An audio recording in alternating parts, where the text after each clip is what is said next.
नमस्कार dear students. इस video में हम प्रश्नावली 1.2 चल रहे हैं सॉल्व करने। क्वेश्चन नंबर 1, सिद्ध कीजिए कि f of x equal to 1/x द्वारा परिभाषित फलन एफ सच दैट R2 एकाएकी तथा आच्छादक है। तो दिया गया है फलन f of x equal to 1/x और फलन R2 कहने का मतलब प्रांत भी रियल नंबर होगा और सह प्रांत भी रियल नंबर होगा, वो भी धनात्मक वास्तविक संख्याएं लेनी है हमको। कहने ये प्रांत है, ये सह प्रांत है, धनात्मक कोई भी रियल नंबर लेना है। तो अब हम लोग इसको दिखाना है एकाएकी तथा आच्छादक। तो सबसे पहले देखते हैं एकाएकी के लिए। एकाएकी के लिए आपको बताया गया है नियम क्या कि f of x1 equal to f of x2 हो, तब x1 बराबर x2 आना चाहिए। तो अब देखते हैं फलन में मान लेते हैं, माना x1 कॉमा x2 बिलोंग करता है r प्लस से। एफ ऑफ x1 बराबर F of x2। F of x1 क्या है?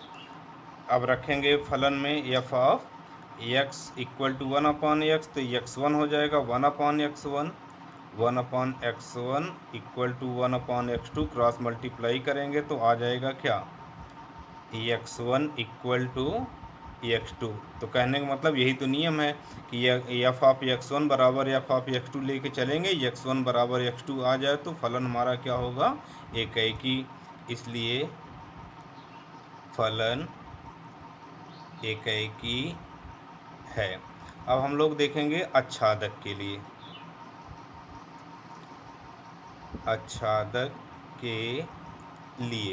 आच्छादक के लिए क्या बताया गया है कि जब हमारा सह प्रांत किसके बराबर हो जाए? परिसर के, तब हमारा फलन क्या होता है? आच्छादक। इसके लिए क्या नियम बताया गया है कि मान लेते हैं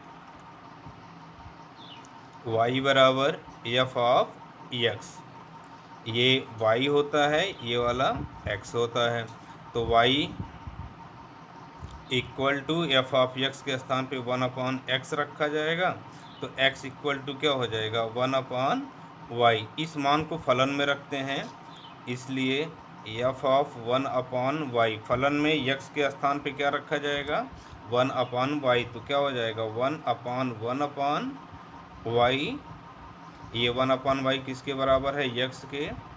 एफ ऑफ x 1/1/y क्या हो गया? y। इसलिए फलन क्या हो गया? इसलिए फलन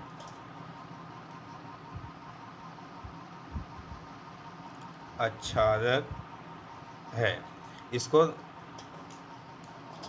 ऐसे भी समझा जाए कि हमारा ये प्रांत रियल नंबर, कोई भी रियल नंबर लेंगे, अगर √3 लेते हैं तो इसके इमेज क्या बनेगा?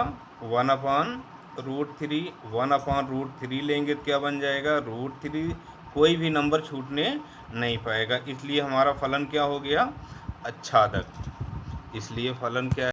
अब इसी क्वेश्चन के सेकंड पार्ट में बोल रहा है कि फलन हमारा जो प्रांत है वो नेचुरल नंबर हो जाए, n हो जाए, और सह प्रांत r प्लस ही रहे, और फलन f of x equal to 1/x ही रहेगा।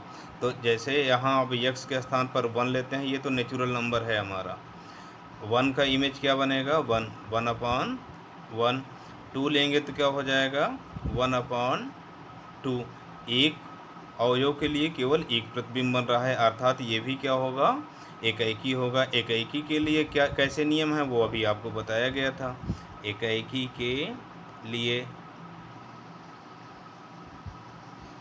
के लिए मान लेते हैं कि x1 x2 बिलोंग करता है n से। अब यहाँ नेचुरल नंबर से, यही आपको ध्यान देना रहेगा। फलन हमारा किससे किसके लिए, प्रांत और सहप्रांत क्या है। बहुत इंपॉर्टेंट क्वेश्चंस हैं ये, और सबको बहुत अच्छे से ध्यान दे के पढ़ना है। अब देखते हैं f of x1 equal to f of x2 लेते हैं, तो 1/x1 इक्वल टू 1/x2, तो x1 इक्वल टू क्या आ गया? x2। इसलिए फलन क्या है? एकाएकी है। फलन क्या है, एकाएकी है। अब देखते हैं अच्छादक के लिए। अच्छादक के लिए हम देख रहे हैं कि √3 किसी का भी इमेज नहीं बनेगा, क्योंकि √3 इधर लेना नहीं है तो 1/√3 आएगा नहीं।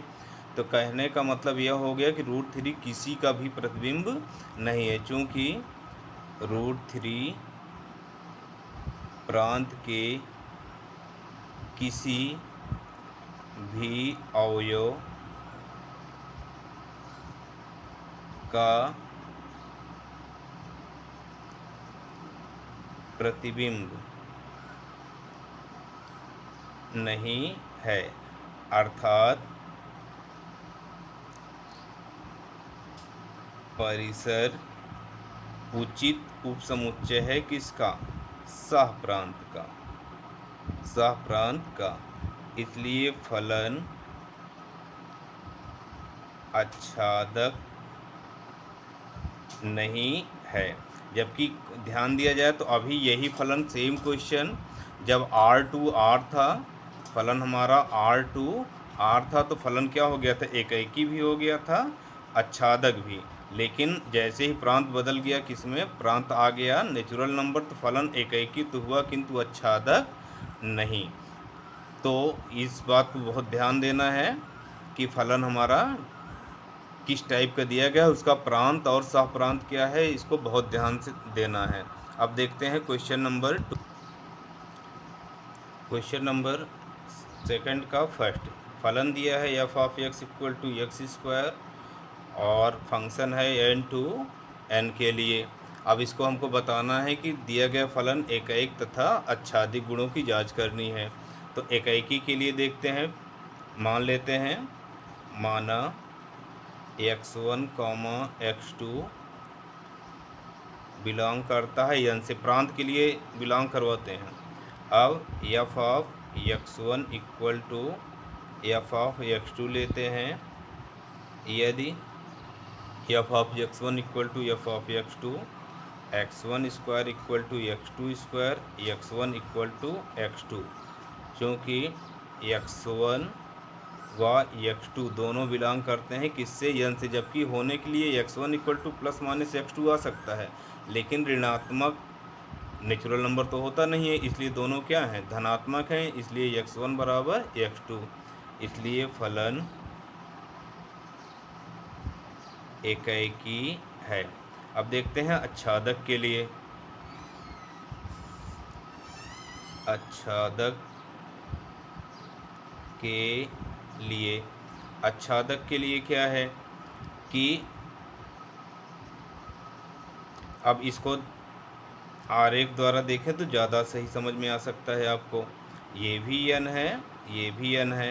एक का प्रतिबिंब क्या बनेगा, एक का वर्ग 1 हो जाएगा, 2 लेंगे 2 दूना 4, 3 लेंगे तो 3 त्रिका 9। लेकिन अभी ये नेचुरल नंबर है तो 2 3 भी तो रहेगा, 2 3 किसी का देखो प्रतिबिंब नहीं बन रहा है, 2 है, इधर 4 के बाद 5 6 7 8, ये भी किसी का प्रतिबिंब नहीं है। कहने का मतलब कि प्रत्येक इसमें कुछ अवयव ऐसे हैं जो खाली रह जाएंगे, अर्थात ये क्या है, अच्छादक नहीं है। क्योंकि प्रांत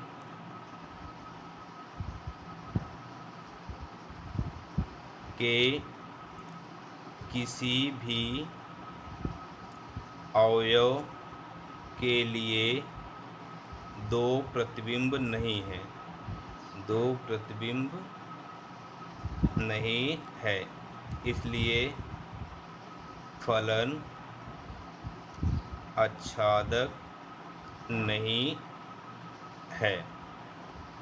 अब इसी का सेकंड पार्ट देखते हैं। सेकंड दिया गया है कि f(x) = x² और फलन दिया गया है z to z, अर्थात हमारा जो प्रांत है वो भी पूर्णांक है और जो सहप्रांत है वो भी पूर्णांक है। हमको पूर्णांक पता है कि माइनस नेचुरल नंबर में प्लस माइनस लगा दें और साथ में 0 आ जाए तो वो क्या बन जाता है, पूर्णांक। अब इसमें एकाएकी के लिए देखते हैं। एकाएकी के लिए x1 कॉमा x2 बिलोंग करता है किससे, z से, ऐसा मान लेते हैं। अब f ऑफ x1 बराबर f ऑफ x2 लेने पर देखते हैं क्या मिलता है। x1 square equal to x2 square, x1 equal to plus minus x2। अब देखिए एक अवयव के लिए एक प्रतिबिंब नहीं है। अब देखिए ये क्या है z, ये भी क्या है z। अगर एक लेते हैं तो एक का वर्ग करेंगे तो एक आएगा, ऋण एक लेंगे ऋण एक का वर्ग करेंगे तब भी एक आएगा। तो ये क्या हो गया, बहु एक हो गया। या हमको जबकि सिद्ध करना था एकाएकी, अर्थात हमारा फलन एकाएकी नहीं है, इसलिए फलन एकाएकी नहीं है। अब इसी समय आच्छादक के लिए भी देख लेते हैं। आच्छादक के लिए ध्यान से देखें तो 1 का इमेज 1 हुआ, -1 का भी इमेज 1 हुआ। 2 लेते हैं तो क्या हो जाएगा 4, -2 लेंगे तब भी क्या हो जाएगा 4 हो जाएगा। कहने का मतलब जो भी इमेज बनेगी वो धन पूर्णांक होंगे, ऋण पूर्णांक किसी का भी इमेज नहीं है आच्छादक के लिए, चूँकि ऋण पूर्णांक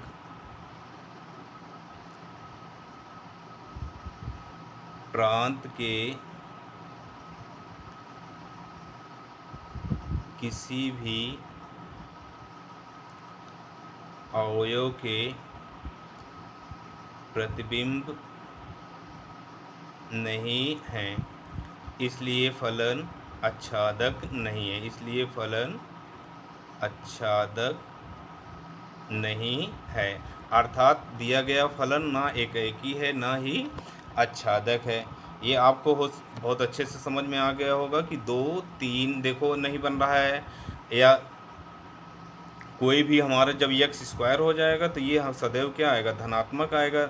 जबकि पूर्णांक तो z है तो ऋण वाले तो सारे खाली रह जाएंगे, जो कि प्रांत के किसी भी अवयव के प्रतिबिंब नहीं होंगे। इसलिए फलन क्या हो जाएगा, आच्छादक हो जाएगा। या इसको शॉर्ट में लिख सकते थे कि परिसर उचित और उपसमुच्चय है सहप्रांत का, इसलिए दिया गया फलन आच्छादक नहीं है।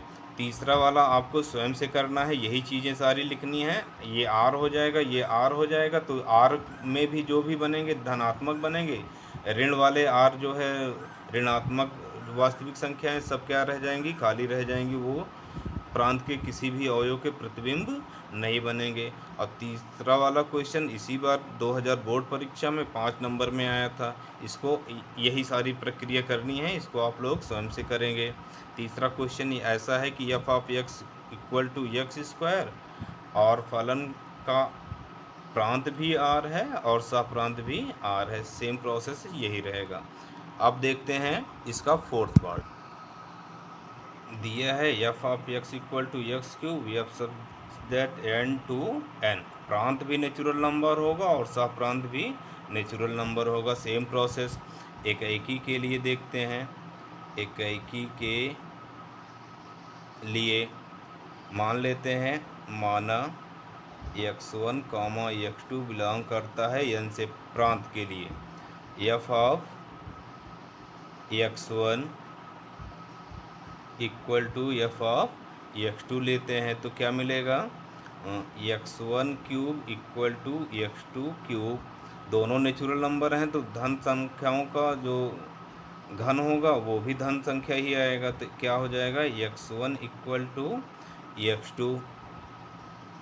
अब f ऑफ x1 बराबर f ऑफ x2 लेके चले तो आ गया हमारा x1 बराबर x2। यहाँ ब्रैकेट में लिख सकते हैं, चूँकि x1 कॉमा x2 दोनों बिलोंग कर रहे हैं किससे, n से, इसलिए फलन क्या है, एकाएकी है।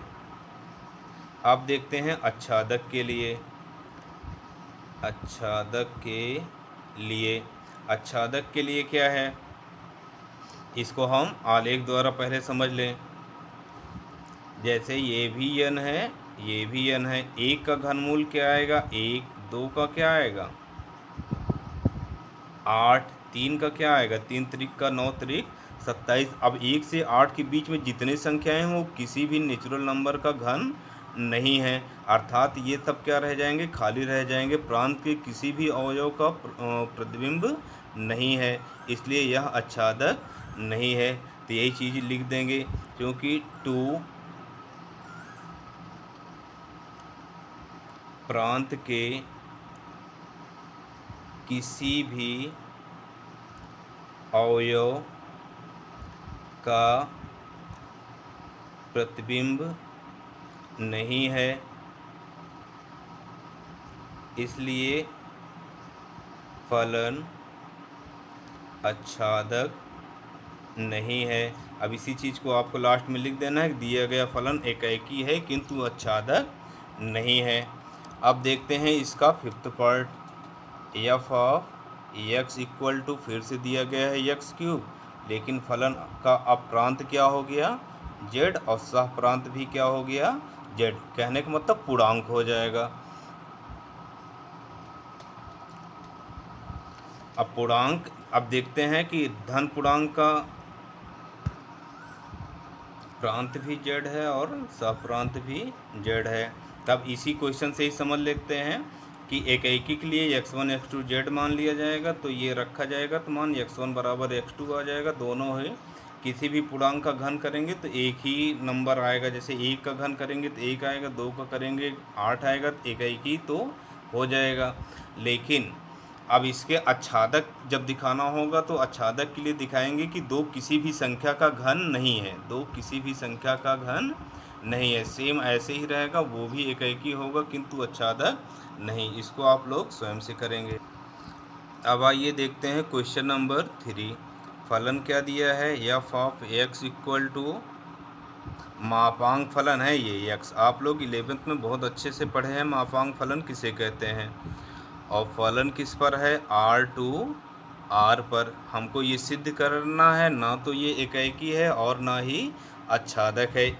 महत्तम पूर्णांक किसे कहते हैं, अब देखते हैं एकाएकी के लिए। महत्तम पूर्णांक आप लोगों को खूब अच्छे से पता होगा। देखते हैं, यहाँ मान लेते हैं कि एफ ऑफ 1.2, तो 1.2 का महत्तम पूर्णांक क्या होगा, हमको पता है कि 1 होगा। और एफ ऑफ 1-7 ले लेते हैं, तो इसका महत्तम पूर्णांक वैल्यू क्या हो जाएगा, अब भी 1 हो जाएगा। यहाँ देखते हैं कि f of 1.2 equal to f of 1.7, ये दोनों तो इक्वल हैं, 1 के इक्वल हैं, किंतु ये आपस में बराबर नहीं है। किंतु 1.2 बराबर नहीं है 1.7 के, इसलिए फलन क्या है, एकाएकी नहीं है। अब देखते हैं आच्छादक के लिए।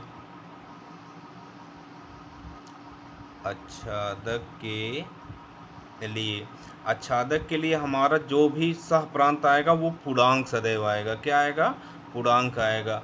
और जबकि हमारा सह प्रांत क्या है, R है, तो R में तो बहुत सारे √3 तो आएगा नहीं, क्योंकि ये महत्तम पूर्णांक की परिभाषा से हमारा जो फलन की वैल्यू आएगी वो सदैव क्या आएगा, पूर्णांक आएगा। इसलिए √3 प्रांत के किसी भी अवयव का प्रतिबिंब नहीं है, इसलिए फलन आच्छादक नहीं है। क्योंकि सह प्रांत इसका क्या है, रियल नंबर है। रियल नंबर में तो तमाम संख्याएं होंगी, लेकिन वो हमारा जो सह प्रांत होगा रियल नंबर है, लेकिन परिसर क्या होगा, केवल पूर्णांक आएंगे। 2.3 लेंगे तो 2 आ जाएगा, 2.7 लेंगे तब भी 2 आ जाएगा। कहने का मतलब हमारा जो परिसर आएगा वो सदैव पूर्णांक आएगा। अब परिसर उचित उपसमुच्चय है किसका, सहप्रांत का, इसलिए यह फलन क्या हो गया, आच्छादक हो गया। अब देखते हैं क्वेश्चन नंबर 4। क्वेश्चन नंबर 4 दिया गया है कि f of x equal to mod of x, और फलन क्या दिया गया है, R टू R। प्रांत भी R होगा, परिसर भी R होगा। एकाएकी के लिए देखते हैं इकाई के लिए कोई भी दो पूर्णांक ले लो या रियल नंबर वास्तविक संख्या कुछ भी ले लो। एफ ऑफ जैसे लेते हैं -1 तो हो जाएगा mod -1 equal to 1। F of 1 लेंगे तब भी क्या हो जाएगा मॉड 1 इक्वल टू 1। अब देखते हैं कि f of -1 equal to f of 1 है, दोनों 1 के इक्वल हैं, लेकिन -1 इक्वल नहीं है +1 के। इसलिए फलन क्या है, इसलिए इकाई नहीं है, इकाई नहीं है। अब देखते हैं किसके लिए, आच्छादक के लिए। आच्छादक के लिए प्रांत रियल है और सहप्रांत भी रियल नंबर है, लेकिन हमारा जो एफ ऑफ एक्स है वो मॉड है। मॉड मतलब वो सारे प्लस माइनस जो भी रहेंगे सबको प्लस ही बना देगा। तो ऋणात्मक जितने भी रियल नंबर हैं वो किसी के इमेज नहीं होंगे। -1 लेंगे तब भी +1 आ रहा है, +1 लेते हैं तब भी 1 आ रहा है। तो इसका मतलब सहप्रांत का जो ऋणात्मक वास्तविक संख्याएं रहेंगी वो किसी का भी प्रतिबिंब नहीं होंगी। आच्छादक के लिए देखते हैं, चूँकि ऋणात्मक वास्तविक संख्याएं प्रांत के किसी भी अवयव के प्रतिबिंब नहीं हैं, इसलिए फलन आच्छादक नहीं है। इसलिए फलन ना इकाई है ना आच्छादक है, प्रूव्ड हुआ। अब देखते हैं क्वेश्चन नंबर 5। पांचवा क्वेश्चन दिया गया है R2 R के लिए एफ ऑफ एक्स 1 होगा जब x की वैल्यू 0 से बड़ी होगी। 0 से बड़ा कोई भी वास्तविक मान लेंगे तो उसका एफ ऑफ एक्स क्या आएगा 1। जब 0 लेंगे तो 0 आएगा, लेकिन 0 से छोटी अर्थात ऋणात्मक कोई भी वास्तविक संख्या लेंगे तो एफ ऑफ एक्स की वैल्यू क्या आएगी -1। तो अब इसमें हमको दिखाना है कि ये ना तो इकाई है ना ही आच्छादक है। बिल्कुल देखते हैं इकाई के लिए। इकाई के लिए इकाई के लिए देखते हैं कि x से बड़ा कुछ भी मान लेंगे फलन का मान क्या आएगा 1 आएगा। 0 से बड़ा लेते हैं, देखते हैं एफ ऑफ 2 लेंगे तब भी क्या आएगा 1। एफ ऑफ 5 लेते हैं तब भी क्या आएगा 1। यहाँ देखते हैं कि f of 2 equal to f of 5 है, क्योंकि 0 से बड़े के लिए सबका मान क्या है 1। तो f of 2 equal to f of 5 है, लेकिन 2 इक्वल नहीं है किसके 5 की, इसलिए फलन इकाई नहीं है। अब देखते हैं आच्छादक के लिए। आच्छादक के लिए अब आच्छादक के लिए देखेंगे कि सहप्रांत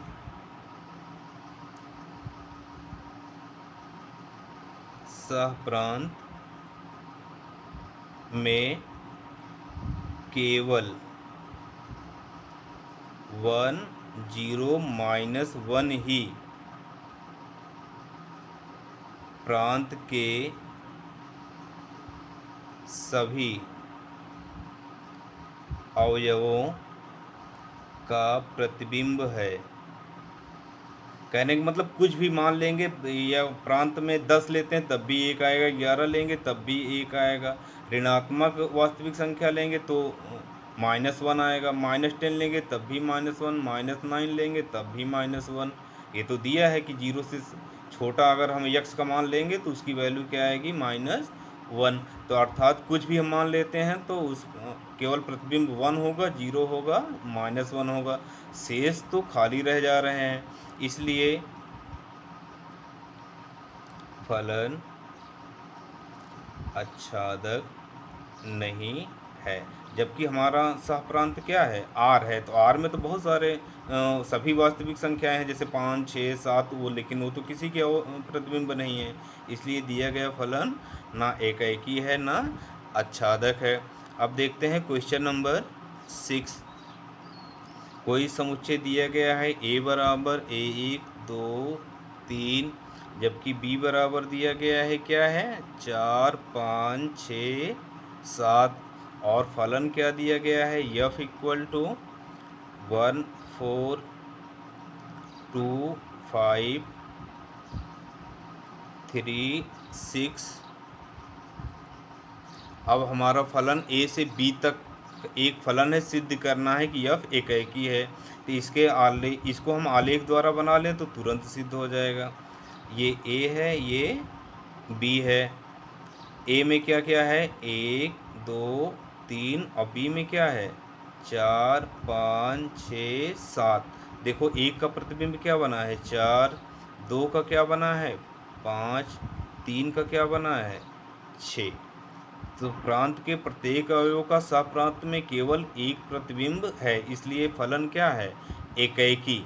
जबकि आच्छादक दिखाना होता तो ये आच्छादक नहीं है, क्योंकि साथ किसी का भी प्रतिबिंब नहीं है। ये आपका क्वेश्चन नंबर 6 कंप्लीट हुआ। दिया गया फलन क्या है, एकेकी है। शेष क्वेश्चन अगले वीडियो में। धन्यवाद।